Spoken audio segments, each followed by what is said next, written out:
I need to lay the foundation for the whole series. I don't know if it's going to be 3 or 4 sermons. It might be 5. It might be, I don't know what it's going to be. God knows. But I feel like this sermon has to lay the foundation for the whole series. So my introduction is the whole sermon. Okay?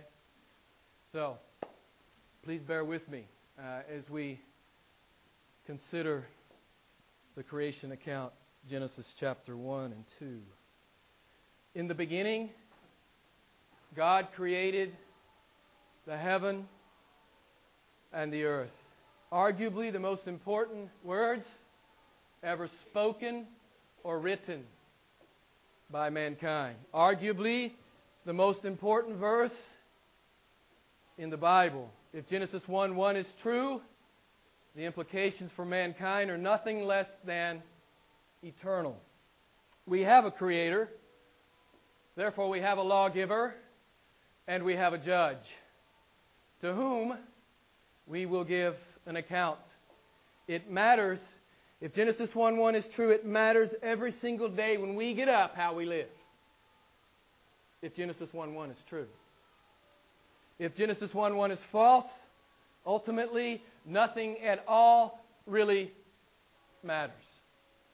Existence is senseless and meaningless. The philosophy known as nihilism. We are merely grown-up germs, as one pastor said, waiting to become manure. If Genesis 1:1 is false, everything is senseless and meaningless. Genesis 1:1 is without question a theological proposition, but it is also an anthropological proposition. But what I want to say to you is it is also a scientific proposition. Genesis 1:1 contains within it a highly acclaimed scientific truth. The 19th century philosopher Herbert Spencer outlined 5 ultimate scientific ideas that govern everything we can know in the physical realm. Now, this taxonomy and his categorization, it was highly acclaimed in the scientific community. They are time, force, action, space, matter. I hate to throw around the word plagiarism, but honestly, all Spencer had to do was read Genesis chapter 1, verse 1. In the beginning, time, God, force, created, action, the heavens, space, the earth, matter. All he had to do was open up his Bible and read the words of Moses recorded 3,500 years earlier. I love what Nobel Prize winning Arno Panzia says in this regard. The best data we have are exactly what I would have predicted had I nothing to go on but the first 5 books of Moses, the Psalms, and the Bible as a whole. Stephen J. Meyer echoes Penzias. Meyer is a Cambridge-educated physicist, geologist with advanced degrees in molecular biology and evolutionary theory. Meyer says this, and this is what I want you to get. This is the foundation I want to lay for Genesis chapter 1 and Genesis chapter 2. Meyer says, science done right always points. Can you guess? To God. Science done right always points to God. I'm going to stop a minute. I want to tell you why I'm preaching Genesis 1 and what I hope to communicate to you as we look at Genesis chapter 1 and chapter 2. You know, sometimes I get accused of preaching too much theology because it's not relevant and practical. I would say wrong. It's eminently relative and eminently practical in your life. It matters every single day. If Genesis 1:1 is true, it matters every single day in your life. First and foremost, I'm preaching Genesis 1. God has led me to do it. I can't explain it. He's led me to do it. Apparently, God believes this is something we need to hear right now. You and I both. We need to revisit the Genesis account. Secondly, what do I hope to communicate and accomplish in this series? First and foremost, that we would stand in awe and worship this awesome, spectacular, omnipotent Creator God. He speaks and galaxies stand forth. First, to worship for any thinking person. For any thinking person, Genesis 1 and Genesis 2 is breathtaking. If you really think about it. It is breathtaking.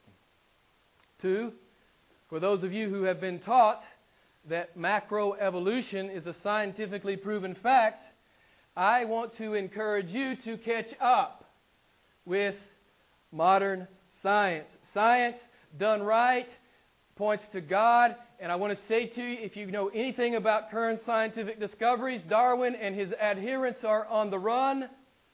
I am not on a biblical or spiritual religious vendetta. I'm trying to communicate truth to you. And if you will read this book, it'll knock your socks off if you're not current on science. These books are free, by the way, so if you'd like one, come and get one.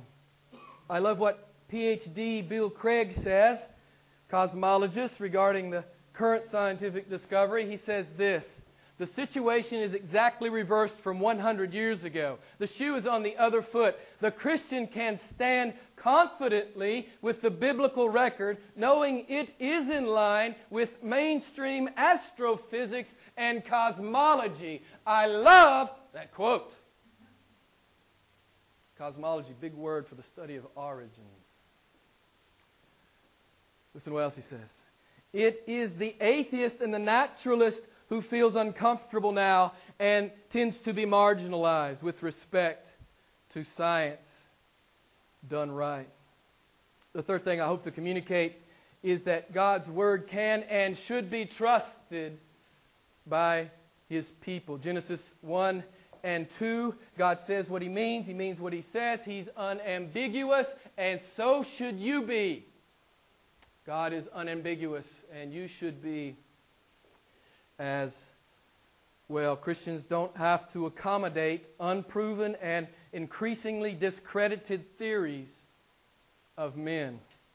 We don't have to import macro-Darwinism into Genesis 1 and Genesis 2. I know that many so-called churches have done that. And they teach something called theistic evolution. What I'm saying to you is, your friends, is it's not necessary for us to do that. You cannot get evolution from the text. If you simply read the text and take it at face value, you cannot extract the proposition of macroevolution from the text. It has to be imported in there. And we don't have to do that. I've often heard Christians say that I believe the Bible, I believe God's the creator. It doesn't matter to me if He's done it by evolutionary processes or not. I understand that statement. I may have said that statement myself many years ago. But my point is, we don't have to talk like that because science done right is on our side. It does point to a creator. Science done right points to a creator. So we don't have to talk like that. We don't have to import discredited theories into the Genesis account. We don't have to marry macro-Darwinism into Genesis 1 and 2 to maintain our intellectual integrity. Now, I know that's a shock to some of you. And I know that I'm subject to great ridicule by any and all of you and any who actually listen to this on the podcast. But, hey, that's never bothered me before. And it doesn't bother me. Now, I want to say we don't have to marry macro-Darwin evolutionary theory into Genesis 1 and 2 to maintain our intellectual integrity. In fact, I would contend the opposite is true. I want you to hear me. We must reject macro-Darwinism on intellectual grounds. Did you hear me? We must reject it on intellectual grounds. And if we're doing our reading and our research, we will reject it on intellectual grounds. You won't do it simply because the preacher says to. If you do the reading, you will reject it on intellectual grounds. We must reject macro-Darwin evolution on intellectual grounds. That's every bit as much a scientific assertion as it is a theological one. And let me explain macroevolution. That's just the theory that things are evolving vertically. Species are becoming other species. Okay? You know the famous tree, Darwinian tree, which exists nowhere in the fossil record, by the way. But listen to Professor Louis Bonneau, French guy. Listen to what he says.